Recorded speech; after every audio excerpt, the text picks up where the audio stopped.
2 nights a week for 30 years, Dr. Jim O'Connell has done exactly this. I don't remember me from before. Jesus. How are you, by the way? What's going on? Fulfilling the healer's oath with Boston's homeless.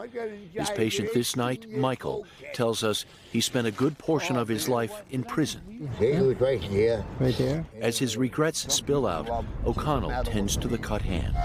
Thank you. O'Connell urges Michael to come to a clinic. No telling if he'll show. Who's out here? Who's out on the streets?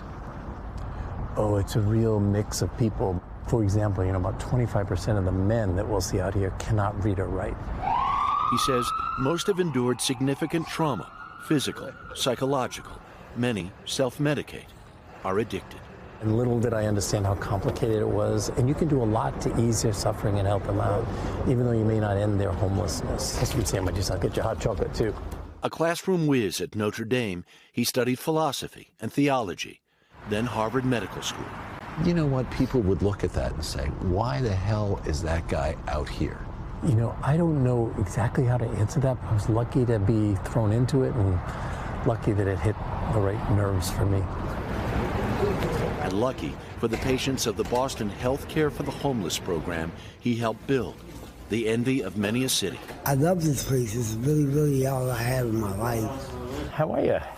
O'Connell seems to have a special instinct for people at risk. His most important skill, listening, learned in his years as a bartender. His life's work featured in a new book. Should we be more empathetic as a public?